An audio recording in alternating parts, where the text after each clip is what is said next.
8 दुनिया, 8 चेहरे, हर सूरज की रोशनी में घूमते हैं रहस्य, क्रोध, सुंदरता के साथ। तेज धूप वाले रेगिस्तान से बर्फीले विशाल ग्रहों तक, हर ग्रह की एक अनोखी कहानी है। साहसिक यात्रा अभी शुरू हुई है।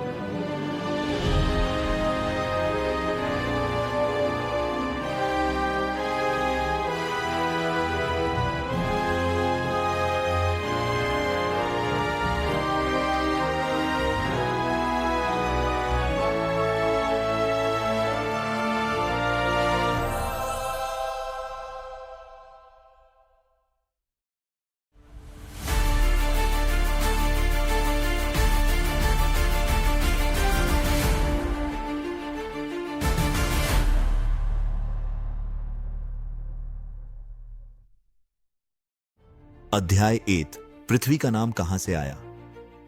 अन्य ग्रहों के विपरीत पृथ्वी का नाम किसी रोमन या यूनानी देवता के नाम पर नहीं रखा गया है। इसका नाम पुराने जर्मनिक शब्द एर्दे से आया है। लैटिन शब्द टेरा से पृथ्वी एकमात्र ग्रह है जिसका नाम आकाश से नहीं आया, बल्कि उन पर पैरों के नीचे की चीजों से।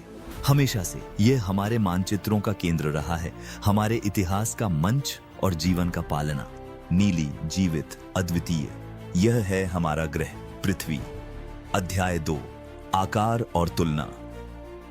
पृथ्वी का व्यास 1242 किमी है, यानी इसकी बहन शुक्र ग्रह से थोड़ा अधिक है। इसकी भूमध्यवर्ती परिधि लगभग 4165 किमी है। यह ग्रहों में न तो सबसे बड़ा है, न ही सबसे छोटा। यह ग्रह हमारे सौरमंडल में सबसे घना ग्रह है और सतह पर मौजूद तरल पानी और जीवन के लिए यह एकमात्र उपयुक्त ग्रह माना जाता है। चंद्रमा पृथ्वी का प्राकृतिक उपग्रह 374 किलोमीटर के व्यास वाला है। तुलना के लिए अन्य ग्रहों से छोटा है। बुध ग्रह का व्यास 4697 किमी है, इसलिए चंद्रमा बुध की आकार का 31% है, जो एक उपग्रह के लिए विशाल है। इसकी परिधि लगभग 920 मीटर है। 900 किमी प्रति घंटे की गति से उड़ने वाला एक विमान के साथ इसके चारों ओर चक्कर लगाने में लगभग 12 घंटे लगते, बशर्ते कि विमान को अंतरिक्ष शून्य का समर्थन हो, बेशक। अध्याय 3, सौरमंडल में स्थिति। पृथ्वी सूरज से तीसरा ग्रह है जो उससे लगभग 150 मिलियन किलोमीटर दूर स्थित है। तुलना करने के लिए बुध 61 मिलियन किलोमीटर, शुक्र 108 मिलियन किलोमीटर, पृथ्वी 150 मिलियन किलोमीटर और मंगल 228 मिलियन किलोमीटर दूर है। यह सूरज के चारों ओर 375 दिनों में घूमता है, जिसे एक वर्ष कहते हैं। अध्याय 4, एक जीवंत और संतुलित ग्रह। संरचना, वायुमंडल, चंद्रमा, ऋतुएं। पृथ्वी एक पथरीला ग्रह है जिसकी सतह ठोस है, पिघले धातु का कोर, मजबूत चट्टानी परत और एक पतली सतह की परत जिस पर सब कुछ पूरी तरह से निर्भर करता है। वायुमंडल मुख्यतः नाइट्रोजन और ऑक्सीजन से बना है, न ज्यादा घना न ज्यादा पतला। यह हानिकारक किरणों से सुरक्षा करता है, तापमान को नियंत्रित करता है और सांस लेने योग्य बनाता है। लेकिन जो पृथ्वी को और भी स्थिर और रहने योग्य बनाता है वह है चंद्रमा की उपस्थिति। 4 अरब सालों से अधिक पहले एक विशाल टक्कर के बाद बना, यह एक महत्वपूर्ण भूमिका निभाता है। यह पृथ्वी के अक्ष का झुकाव स्थिर रखता है, जो मौसमों को नियमित और पूर्वानुमेय बनाता है। यह ज्वार ला सकता है, जलवायु संतुलन को प्रभावित करता है और कुछ जीवन रूपों के साथ भी अंतःक्रिया करता है। यह भूविज्ञान, वायुमंडल, चंद्रमा और सूर्य के बीच का नाजुक संतुलन है जिसने प्रकट होने की अनुमति दी, फिर जीवन के अस्तित्व की। एक ग्रह न तो बहुत शांत है न ही बहुत हिंसक, विकास के लिए पर्याप्त सक्रिय लेकिन रहने के लिए पर्याप्त कोमल।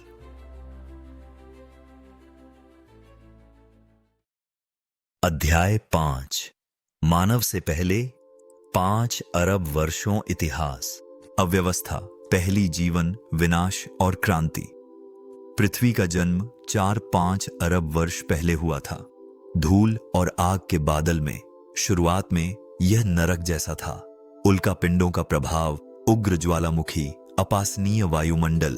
फिर एक विशाल टक्कर आती है। मंगल के आकार का एक ग्रह पृथ्वी से टकराता है, मलबे उड़कर बनते हैं, थोड़ा थोड़ा करके चंद्रमा। लाखों वर्षों तक ग्रह शांत होता है, महासागर बनते हैं, पृथ्वी की परत स्थिर होती है और पानी में कुछ अनपेक्षित होता है। जीवन प्रकट होता है, सबसे पहले सूक्ष्म बैक्टीरिया, शैवाल। यह वायुमंडल को बदलता है, ऑक्सीजन छोड़ता है। यह हवा की बड़ी क्रांति है। फिर धीरे धीरे, बहुत धीरे धीरे जीवन विविध होता है। जेलीफिश, मछली, कीड़े, पौधे, उभयचर।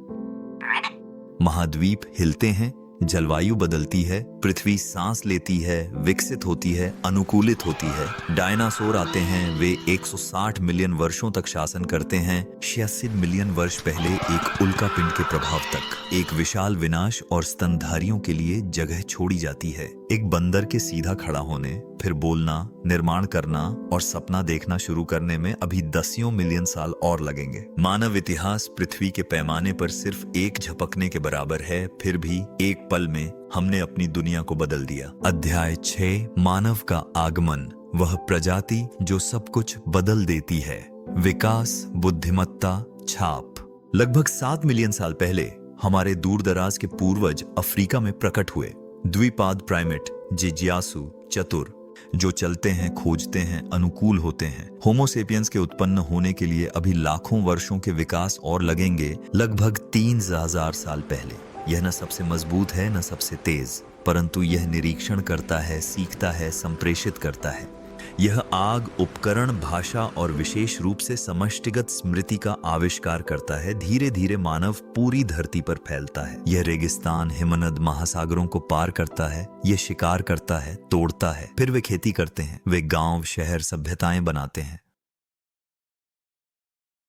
अध्याय 7, पृथ्वी की उत्थान और परिदृश्य। पृथ्वी अद्भुत विविधता के परिदृश्यों की पेशकश करती है, जो अंतरिक्ष से भी और हमारे पैरों के नीचे भी देखा जा सकता है। वहाँ विशाल महासागर पाए जाते हैं, जो इसकी सतह का 70% कवर करते हैं, जहाँ समुद्री जीवन गहराइयों में फलता फूलता है। एवरेस्ट जैसे भव्य पर्वत, जो 800 मीटर से अधिक की ऊंचाई तक उठते हैं, आकाश को चुनौती देते हुए। घनी और प्राचीन जंगल, ग्रह के हरे फेफड़े जो प्रचुर जैव विविधता को समाहित करते हैं। सूखे रेगिस्तान, जहां जीवन अत्यधिक सूखे के अनुकूल होता है। उर्वर मैदान, खेती और सभ्यताओं का स्थान। सक्रिय ज्वालामुखी पृथ्वी की आंतरिक शक्तियों की गवाही देते हैं, जो पलों में परिदृश्यों को पुनर्निर्मित करने में सक्षम हैं। बर्फ के ग्लेशियर और ध्रुवीय शिखर ठंड और जलवायु इतिहास के अवशेष हैं। प्रत्येक स्थलाकृति, प्रत्येक परिदृश्य टेक्टोनिक गति, अप्रक्षरण, ज्वालामुखी गतिविधि के लाखों वर्षों का फल है।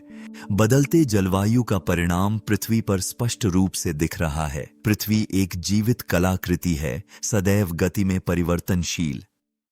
अध्याय 8, पृथ्वी पर घूर्णन, क्रांति।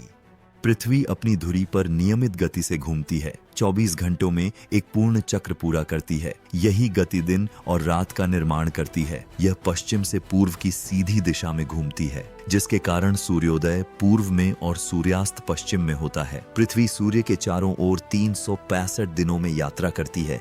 इसकी क्रांति 1 वर्ष परिभाषित करती है, लेकिन सूर्य के चारों ओर यह यात्रा ठीक 365 दिनों तक नहीं रहती, बल्कि लगभग 365.25 दिन। इस अतिरिक्त चौथाई दिन को प्रत्येक वर्ष संतुलित करने के लिए हर 4 वर्ष में एक दिन जोड़ा जाता है, जिसे हम अधिवर्ष कहते हैं, जिसमें 374 दिन। लेकिन जो वास्तव में अंतर लाता है वह यह है कि पृथ्वी अपने अक्ष पर लगभग 23 सेमी झुकी हुई है। यह झुका हुआ है वर्ष भर में धूप में बदलाव लाता है। वसंत, ग्रीष्म, शरद, शीत ऋतु जीवन को लय प्रदान करते हैं हमारे ग्रह पर, और प्रकाश चक्र हर दिन इसे लयबद्ध करता है। सूर्य की प्रतिवर्ष यात्रा मौसम निर्धारित करती है। बदलाव जलवायु परिदृश्यों को आकार देते हैं।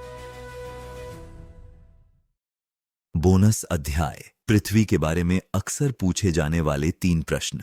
क्या पृथ्वी कभी गायब हो जाएगी? हाँ, कल नहीं, लेकिन कई अरब वर्षों में सूर्य अपने जीवन के अंत में लाल विशाल में फफूलेगा और हमारी ग्रह को निगल सकता है। इसके पहले पृथ्वी सूर्य की गर्मी में वृद्धि के कारण रहने योग्य नहीं रहेगी।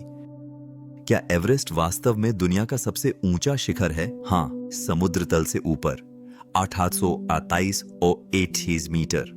लेकिन अगर हम जलमग्न आधार से मापन करें तो हवाई का मौना केया और भी ऊंचा है, गहराइयों से 1000 मीटर से अधिक। हम इसे पृथ्वी क्यों कहते हैं जबकि यह 70% नीली है? उत्कृष्ट प्रश्न। 70% पानी के साथ हमारा ग्रह समुद्र कहलाता। लेकिन यह वे धरती हैं जिन पर हम रहते हैं, खेती करते हैं, मानचित्र बनाते हैं। तो हमेशा से यह पृथ्वी है।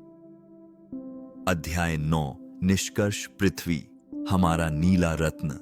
पृथ्वी ब्रह्मांड की विशालता में हमारा एकमात्र आश्रय, संतुलन और विरोध का ग्रह है। संरक्षित वायुमंडल, सर्वव्यापी जल, उत्तम झुकाव मौसम बनाने में सहायक हैं, जो जीवन के पनपने वाली दुनिया बनाती है। इसके पर्वतों, महासागरों, जंगलों और रेगिस्तानों के साथ पृथ्वी एक जीवंत और नाजुक रत्न है, जो अरबों वर्षों से लगातार विकसित हो रही है। यह हमें याद दिलाती है कि हमारी प्रगति के बावजूद हम गहराई से जुड़े हुए हैं इस छोटे नीले गोले से। एक पालना, एक रहस्य, सौरमंडल के बड़े नृत्य में संरक्षित करने के लिए एक खजाना।